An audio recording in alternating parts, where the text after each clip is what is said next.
श्री कृष्णं वंदे जगद्गुरु राधेति में जीवनम जन्म शताब्दी पुस्तक माला 71। हमारी अंतस चेतना ही वास्तविक गायत्री। आज इसका स्वाध्याय गुरु कृपा से शुरू करेंगे।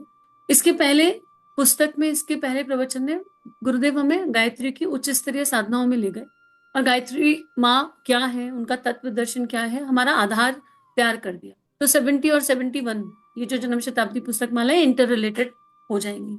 तो आइए परम पूज्य गुरुदेव वंदे माँ के दिव्य प्राण को अपने अंतस में अनुभव करते हुए और भगवान श्री कृष्ण के योगेश्वर स्वरूप का ध्यान चिंतन करते हुए, क्योंकि छंदों में कृष्ण ही गायत्री उन्होंने स्वयं कहा, उनका चिंतन करते हुए इस अंतस चेतना को जानते हैं कि हमारी अंतस चेतना वास्तविक गायत्री है। और अंतस चेतना क्या होती है? कहते हैं कृष्ण सबके भीतर है और कृष्ण के भीतर सब है। तो अंतस चेतना में कहीं तो भगवान श्री कृष्ण भी बैठे हैं, क्योंकि वही तो है सर्वस्व योगेश्वर। तो इसको समझने का प्रयास करते हैं गुरु चरणों में बैठकर।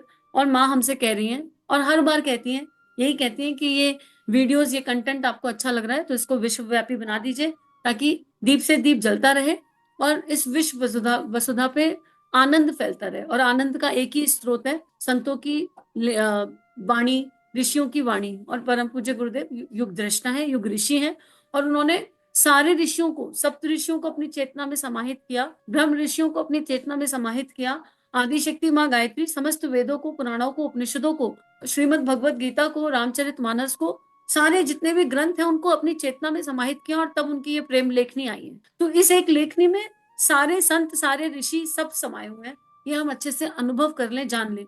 और उसके लिए अगर प्रमाण चाहिए तो पढ़कर देखिए, सुनकर देखिए, आपको सुनकर समझ में आ जाएगा। मात्र कुछ 40 वीडियो आप सुन लीजिए और आपको यकीन हो जाएगा कि हाँ, ये किसी साधारण इंसान ने लिखी है, कोई लेखक नहीं है।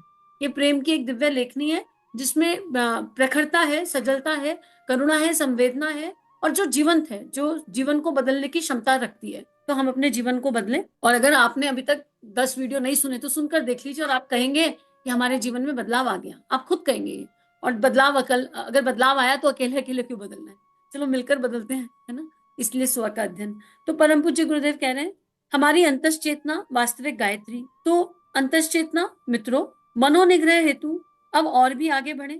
इसके लिए क्या करें? मातृव्रत पर दारेशु, लोष्टव्रत पर द्रवेशु, आत्मवत सर्वभूतेषु। ये 3 आधार हैं, ये 3 कसौटियां हैं जिनके ऊपर कसा जा सकता है आप फल प्राप्त करने के अधिकारी भी हैं कि नहीं। आपको आत्मबल मिल भी सकता है कि नहीं, आपको ब्रह्म बल मिल सकता है कि नहीं, आप आत्मबल और ब्रह्म बल को संभाल भी सकते हैं कि नहीं, आत्मबल की जिम्मेदारी वहन करने के लायक आपके भीतर कलेजा है कि नहीं, हिम्मत है कि नहीं। बेटे, ये 3 परीक्षा है, ये 3 पेपर हैं। पीएमटी के मेडिकल कॉलेज में भर्ती होने के लिए 3 पेपर दीजिए, इम्तिहान दीजिए, पास हो जाइए, पीएमटी में डिवीजन लाइए और हम आपको दाखिल कर लेंगे। नहीं साहब, धक्का मुक्की चलेगी। अब परम पूज्य गुरुदेव पिछले ही प्रवचन का रेफरेंस लेते हुए कह रहे हैं, उन्होंने बताया था वहां पर कि इस मानव देह में आए हैं तो जो सबसे महत्वपूर्ण चीज है वो है आत्मबल और ब्रह्म बल। हमको उसकी प्राप्ति करनी चाहिए, और वो कहीं बाहर से मिल नहीं सकता। और इसके लिए ऋषि विश्वामित्र और वशिष्ठ की कहानी भी सुनाई, उसका दिव्य तत्व दर्शन भी समझाया। विश्वामित्र राजा थे और उन्होंने वशिष्ठ का वो बल देखा तो उनको अपना सारा बल बेकार लगा कि मैं इतना बड़ा राजा हूँ, मेरे पास इतना सब कुछ है, और फिर भी मैं एक ऋषि के आगे हार गया। ऐसा क्या है इनके पास? ये नंदिनी कहाँ से आई, ये कामधेनु कौन है? तो ऋषि वशिष्ठ ने उन्हें बताया कि कामधेनु कहाँ से आई और नंदिनी क्या है, वो एक ऊर्जा है। और फिर उन्होंने सब कुछ त्याग दिया कि मुझे वो बल चाहिए जिससे मैं ये प्राप्त कर सकूं, जो मेरे पास है वो सब मिथ्या है। अब यहाँ गुरुदेव कह रहे हैं कि आपको बता दिया कि आत्मबल और ब्रह्म बल, और आपने उसको पाने के लिए भैया बुक नंबर 70 सुन ली हमने, और अब हम लगे अनुष्ठान करने, साधना करने। हमको दे दो आत्मबल। अब कुपात्र के आगे तो नहीं दिया जाएगा। दे दिया आत्मबल और हमको यूज ही करना नहीं आया, हमको ब्रह्म बल मिल गया और हमको यूज ही करना नहीं आया, और हमने वही करा कि भगवान ने आशीर्वाद दिया, जिसके सिर पर हाथ रखोगे उसे भस्म कर दोगे, और जिसने आशीर्वाद दिया हम पीछे पीछे भागे, तुम्हारे सिर पर हाथ रखेंगे पहले। पता चला ऐसी हरकतें करने लगे, सद्बुद्धि जागृत ना हो। तो उसके लिए गुरुदेव कसौटी बता रहे हैं कि हम किसी दूसरे के द्रव्य की ओर अपनी निगाह नहीं रखेंगे, पराये को अपना नहीं मानेंगे, लालच की निगाह हटाएंगे, और मातृव्रत, हमेशा हृदय में मातृत्व भाव रहेगा। और वो पिछली बुक में भी समझाया गया कि वो एनर्जी क्या है, और सब में मेरी आत्मा का समावेश है, मुझ में सारी आत्माएं हैं, सब एक समान है, हम सब एक है यूनिवर्सल एनर्जी पर, हम एक ही कॉन्शियसनेस है। हम इन सारी चीजों को अनुभव करेंगे, हमें ज्ञान तो है सबको। 5वीं क्लास से बच्चे से भी पूछो कि तुमको पता है कि मृत्यु अटल सत्य है, तो कहेगा हाँ मुझे पता है मृत्यु अटल सत्य है। फिर पूछो तुम मृत्यु से डरते हो, हाँ हाँ मुझे मृत्यु से डर लगता है, उसको तब भी पता है। तुमको पता है कि मृत्यु के बाद भी नया जन्म होगा, हाँ मुझे पता है। आजकल 5वीं क्लास के बच्चे को भी ये बात पता है कि मैं एक आत्मा हूँ, लेकिन फिर भी भूत भूत करता रहता है, क्योंकि समझ नहीं है, पता है पर समझ नहीं है, फिर भी भूत भूत करता रहता है। क्योंकि उसको ये पता चल जाए तो भूत नाम का एग्जिस्टेंस ही खत्म हो जाए, कि भूत कोई चीज होती ही नहीं। तो गुरुदेव कह रहे हैं कि ये देना पड़ेगा एग्जाम में, ये सारे एग्जाम सबको देने पड़ेंगे, और ये एग्जाम देंगे तो आपका जिस कक्षा में प्रवेश हुआ है आप उसमें पास भी हो जाएंगे। लेकिन अगर हम ये कहते हैं कि हम तो नहीं देंगे एग्जाम, हमारे बस की नहीं है, ये हमारी औकात से बाहर है ये, और आप बहुत डिफिकल्ट रास्ता बताते हो, आप तो हमको कोई छोटा मोटा रास्ता बता दो, हम करोड़ों रुपए आपके चरणों में रखते हैं, और आप हमारे हिस्से का जप कर दो, आप हमारे हिस्से का खाना खा लो, आप हमारे हिस्से की क्षमा मांग लो, आप हमारे हिस्से के सारे काम कर लो, हम नहीं करेंगे। तो उनके लिए कोई स्थान नहीं है यहाँ, शॉर्टकट नहीं है यहाँ पर, इस तरह के उपाय नहीं बताए जा रहे हैं कि आप ये वाले मंदिर में ये वाला नारियल फोड़ाइए और आपकी ये वाली समस्या का समाधान हो जाए। ये वो रास्ता ही नहीं है। यहाँ तो ये कहा जा रहा है देह रूपी मंदिर के अंदर जाओ और वहां पर जाकर नारियल फोड़ो, दिमाग रूपी नारियल को फोड़ दो, जो फालतू चलता है, बाहर का आवरण हटाओ, और उसमें से जो जल निकलेगा उससे अपने आप को भिगो लो। नारियल बाहर से सख्त है, अंदर से सॉफ्ट है, और उसमें जल भी है, उससे भिगो लो। तो अपने दिमाग में नारियल फोड़ो, गायत्री रूपी नारियल को अपने शिखा स्थान पर जोर से फोड़ो, इतनी जोर से कि देह रूपी कवच टूट जाए, और फिर उससे जो जल निकले उससे आत्मा का स्नान हो, और वो जो नारियल का सफेद भाग है वो प्रसाद में भी बढ़ जाए। ये कहा जा रहा है यहाँ पर। तो यहाँ कोई ऐसी गुरुदेव विधि नहीं बताएंगे। अगर हम ये सोच के सुन रहे हो कि कोई शॉर्टकट मिलने वाला है, तो बिल्कुल नहीं मिलेगा शॉर्टकट। लेकिन जो मिलेगा वो इतना जबरदस्त होगा कि अनंत जन्म सवर जाएंगे, इतना खूबसूरत होगा कि जीवन दिव्य हो जाएगा। आत्मा हमेशा आनंद में नहाएगी, आनंद में स्नान करेगी। और क्या करना है, आपको कोई टेस्ट नहीं देना, कुछ नहीं करना। गुरुदेव बड़े करुणा में कह रहे हैं टेस्ट देना है, अभ्यास प्रयास, ओनली प्रैक्टिस, सच्चे दिल से, सच्चे मन से, सच्ची भावना से, with right energy, right intention. तो गुरुदेव कह रहे हैं कि हम तो अगर आप ये कहते हैं कि हम तो धक्के मारेंगे और धक्के मारकर सबको पीछे छोड़ते हुए आगे निकल जाएंगे, सबके ऊपर सबको कुचलते हुए आगे निकल जाएंगे, तो बेटे पहले रेलवे स्टेशनों पर ऐसा होता होगा हमारे जमाने में, लेकिन जो धक्के मारता था वो सबसे आगे चला भी जाता था, टिकट भी ले आता था, बाकी जाते थे। अब क्यू का सिस्टम हो गया है, पहले होता होगा ये भेड़ चाल, हमारे पास ये भेड़ चाल नहीं है। एक प्रॉपर सिस्टमेटिक तरीके से चीजें अवेलेबल हैं। अगर आप कमजोर हैं तो सबसे पीछे खड़े हो जाइए, नहीं साहब वह पीछे वाला पहलवान खड़ा हुआ है उसको हटाओ, नंबर से खड़ा होना पड़ेगा, जो धक्के मारेगा वह आगे चला जाएगा। यह सब बेटा पुराने जमाने में चलता होगा, टिकट मिल गया होगा धक्के मारकर, धक्केशाही चलती होगी। अब आप किसको धक्का मारेंगे साहब, हम तो धक्का मारेंगे, किसमें मारेंगे, भगवान जी को धक्के मारेंगे, और सबसे पहले भगवान जी से वरदान लूट कर आएंगे। हम धक्के मारेंगे और मंदिर की क्यू में सबसे पहले जाके खड़े हो जाएंगे। ये गुरुदेव किस बात की बात कर रहे हैं, कर्म कांड में।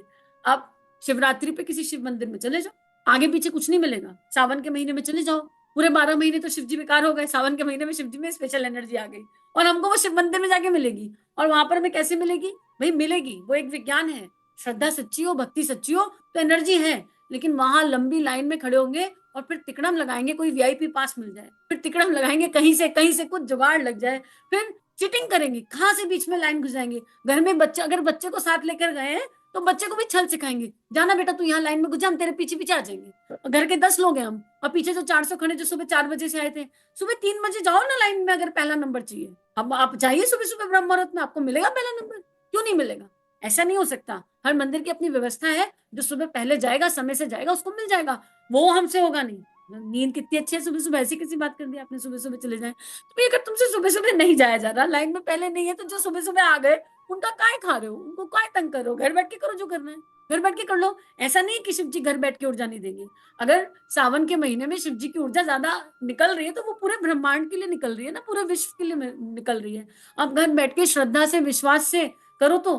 पर हमारी मनोकामना इतनी जबरदस्त है कि अगर मंदिर नहीं गए तो शिव जी नाराज हो जाएंगे और हमारी मनोकामना पूर्ण नहीं होगी, और अगले साल आएगा सावन फिर, और सावन का भी सोमवार, ये बहुत महत्वपूर्ण है। सावन के सोमवार हम पूरे साल नॉनवेज खाएंगे, सावन में नहीं खाएंगे। क्यों भी सावन में क्यों नहीं खाएंगे, सावन विशेष है। अब पूरे साल का तो भगवान देखेंगे नहीं, ट्रांसपेरेंट पाइप पेट में क्या पड़ा हुआ है, तुमने कितना खाया मार के किसको, सब देखेंगे, सारी कॉपी जांची जाएगी। तो गुरुदेव उसी धक्का मुक्की के लिए कह रहे हैं जो हम कर्मकांड के स्तर पर करते हैं। पर यहाँ पर ये मान के चला जा रहा है कि इतनी बात तो समझ में आ गई है कि अब विवेक है, गायत्री है, तो अब हम ऐसा कोई काम नहीं कर रहे जो कि करने योग्य नहीं है। गुरुदेव कह रहे हैं कि धक्केशाही अब नहीं चलेगी, लाइन में चुपचाप शांति से खड़े रहो। क्यों खड़े रहे और कैसे खड़े रहे, खड़े रहो शांति से, अपनी हैसियत साबित करो, अपने अंदर ताकत लाओ और वरदान पालो, अपनी हैसियत साबित करो। मतलब इसमें जो तत्व दर्शन है वो ये है कि हम कंपटीशन ना करें, हम आपाधापी की ऊर्जा में ना भागें, हम जहां हैं पहले अपने आप को वहां स्वीकार करें। देखो, सबके आयाम अलग अलग होते हैं, सबके गुण कर्म स्वभाव अलग अलग होते हैं। अब परम पूज्य गुरुदेव ने तो इतनी जबरदस्त साधना कर ली, हम कॉपी पेस्ट करने के चक्कर में, धक्का मुक्की के चक्कर में आज छोड़ दें नमक चीनी सारा।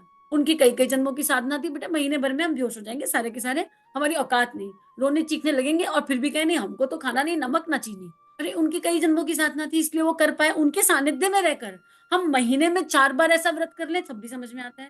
अपनी क्षमताओं को, विवेक को देखकर चलो महीने में 10 दिन कर ले तब भी समझ में आता है। ये कॉपी पेस्ट की यात्रा नहीं है। गुरुदेव ये कह रहे हैं कि हम जहां हैं वहां अपने आप को पूर्ण माने और सोचें कि धीरे धीरे चलेंगे, सहजता से चलेंगे, कोई जल्दी नहीं है। अगर मेरे बाजू वाला रोज 21 माला करता है और मेरी क्षमता 11 की है तो मुझे इस हीन भावना में जाने की आवश्यकता नहीं है। अबे यार ये 21 कर, कहीं ना कहीं कारण ये है कि इसकी ये 21 कर रहा है, इसको ज्यादा मिल जाएगा, तो तुमको क्यों ज्यादा चाहिए? तुम 11 करके जो तुम्हें प्राप्त हो रहा है उसको पचा लो ना। हमारी 11 करके हमें जो प्राप्त हो रहा है हम उसे पचा लेंगे, हमको काहे भागना है? तो गुरुदेव कह रहे हैं ये कॉपी पेस्ट की यात्रा एकदम नहीं है, जो जहां है वो वही है। आप अपनी क्षमता देखो, अपने भीतर जाकर देखो कि हमारी क्षमता क्या है और हमारे को भगवान ने कौन सी प्रतिभा दी है, कौन सी भावनाएं दी हैं और उनका सही इन्वेस्टमेंट क्या है, उन भावनाओं को कहाँ सही तरीके से लगाया जा सकता है। किसी को पेड़ लगाने में बहुत आनंद है और पेड़ लगाओ तो उसका ऑटोमेटिकली जब चल जाता है, लेकिन एक इंसान को पेड़ लगाने में आनंद नहीं आता, उसे खाना बनाते में आनंद आता है, प्रसाद बनाता है वो जब होता है उसका। अब अगर एक दूसरे की कॉपी करे और पेड़ लगाने वाला जाके प्रसाद बनाने लगे और प्रसाद बनाने वाला पेड़, कोई काम ढंग से नहीं हो पाएगा, जब और छूट जाएगा, मन तो रहेगा ले इस काम में लगे, मन तो लग नहीं रहा, इस काम में लगे मन तो लग नहीं रहा, सारा खेल ही मन लगाने का। तो एक दूसरे से सीखेंगे, सहयोगी आत्मा बन के एक दूसरे के साथ चलेंगे, लेकिन कॉम्पिटिटिव फीलिंग नहीं रखेंगे, किसी से कॉम्पिटिशन नहीं करेंगे, किसी से भी नहीं। कोई बहुत अच्छा कर रहा है, किसी को आप देखते हैं कि वो जाते हैं यज्ञ कराते हैं और हमें भी यज्ञ कराना है, लेकिन आपकी एनर्जी यज्ञ कराने की है ही नहीं, आपको गुरुदेव ने कुछ और दिया है। गुरुदेव ने कहा यज्ञ भूमि तैयार करने का काम है तुम्हारा, वहां बहुत काम होता है। कुछ को गुरुदेव ये काम कह देंगे कि यज्ञ के बाद जो बर्तन निकलते हैं वो धोने का काम है तुम्हारा। अब अगर हम यहीं पे कंपटीशन में लग जाए, ले हमको तो आहुति नहीं मिली, हमको तो यज्ञ करने को मिला ही नहीं, हमें बर्तन धोने पे लगा दिया या हमको यज्ञशाला की सफाई करने लगा दिया। कुछ लोगों को वहां पर मंच से मंत्रोच्चारण करने के लिए मिलेगा, तो इसका ये मतलब थोड़ी ना है कि हम ये मान लें कि वो बहुत ऊंचा है और हम बहुत नीचे हैं, या जो स्टेज पर बैठा है वो ये सोच ले कि मैं बहुत ऊंचा और ये सारे एकदम बिल्कुल बेकार लोग हैं। सबका अपना अपना रोल प्ले है, जिसको जो मिला है वो उसको पूर्ण निष्ठा से, ईमानदारी से, सच्चाई से जिए। और ये केवल फिर यहाँ लागू नहीं होता, ये हमारे जीवन पर भी पूरी तरह लागू होता है। हमारे जीवन में जो भी सिचुएशंस हैं, जो भी परिस्थितियां हैं, उन परिस्थितियों में हम बेस्टेस्ट क्या कर सकते हैं कि उपासना, साधना, आराधना ये घनीभूत रहे अंदर, ये चलती रहे और बाहर के काम सुचारू रूप से होते रहे। हम क्या कॉम्बिनेशन लगा सकते हैं, क्या परम्यूटेशन लगा सकते हैं, और हर किसी का अलग होगा, क्योंकि सबके घर के माहौल अलग है, सबकी परवरिश अलग है, सबके जीवन में एवरीथिंग इज चेंज। इसमें हो सकता है जो लोग लगातार सुनते हैं उनको लग रहा हो कि कोई ये तो सारी वही पुरानी बातें हैं, लेकिन हो सकता है यही यही ऑडियो किसी ऐसे के पास जा रहा हो जो पहली बार सुन रहा हो। परम पूज्य गुरुदेव का एक बड़ा डिवाइन फ्लेवर है कि वो हर ऑडियो में कुछ ऐसा डालते हैं कि कोई पहली बार भी सुने तो उसे लगे ये मेरे लिए, इसमें कुछ मेरे लिए कहीं ना कहीं आया। क्यों? गायत्री माता दरवाजा खटखटा रही है। तो आइए अपने भीतर देखें और जाने कि क्या हम किसी लाइन में लगे हैं, क्या हम किसी कंपटीशन में हैं। अध्यात्म का कंपटीशन भी बहुत दुखदाई होता है। अभी तक तो हमने संसार के कंपटीशन सुने थे कि संसार की एनर्जी में कॉम्पिटिशन रहते हैं, लेकिन अध्यात्म की एनर्जी में अगर कॉम्पिटिशन में आ जाए ना इंसान, तो वहां पर भी ईर्ष्या, वो सारे विकार वहां पर भी आ जाते हैं और बहुत भयानक तरीके से आ जाते हैं। कई बार लोग आपसे पूछते हैं आप क्या साधना करते हो, क्या नहीं करते हो, और उनके पूछने की जो मूल एनर्जी होती है वो ये होती है कि ये साधना करके हम भी वही पालेंगे जिन्होंने पाया। लेकिन इस मूल एनर्जी के साथ आप कुछ भी कर लो, आपको क्या प्राप्त होगा ईश्वर ही जानता है, क्योंकि गायत्री कभी फेल तो होती नहीं, वेस्ट तो होती नहीं। आपके अकाउंट में जाकर तो वो सारा जब ऐड हो जाएगा, लेकिन मूल इंटेंशन कभी ना कभी बदलनी पड़ेगी। हमें ये यकीन करना होगा कि जब ध्रुव थे तो ध्रुव ध्रुव ही थे, उन्होंने ये नहीं कहा कि मुझे कुछ और बनना है। मीरा मीरा ही थी, तो अब मीरा 2, मीरा 3, मीरा 4 नहीं होगा। कबीर 1, कबीर 2, कबीर 3, कबीर 4 नहीं है। जो कबीर थे वो कबीर थे, और वही चेतना दोबारा आई तो वो रामकृष्ण बन गई, वही आई तो पंडित श्री राम शर्माचार्य बन गई। तो हमको ये समझना होगा कि हम जो भी हैं, देह का नाम जो भी है, लेकिन हम यहाँ पर पूर्ण है और यहीं से निकलना है। हम सबसे सीखेंगे, सबकी एनर्जी को आत्मसात करेंगे, लेकिन हम उनका 1, 2, 3 वर्जन नहीं बन रहे हैं, बन ही नहीं रहे। बनना है तो फिर गुरुदेव के रेप्लिकेटा बनने की, माता जी के रेप्लिकेटा बनने की कोशिश करें। और माता जी गुरुदेव के रेप्लिकेटा हम हैं, क्योंकि हम उनकी संतान है। सिंपल बात है, अगर हम उनकी संतान है तो सब अपने आप हो जाएगा। तो इसी भाव के साथ आज का स्वाध्याय गुरु चरणों में अर्पित समर्पित। इदम श्री सतगुरुवे नमः।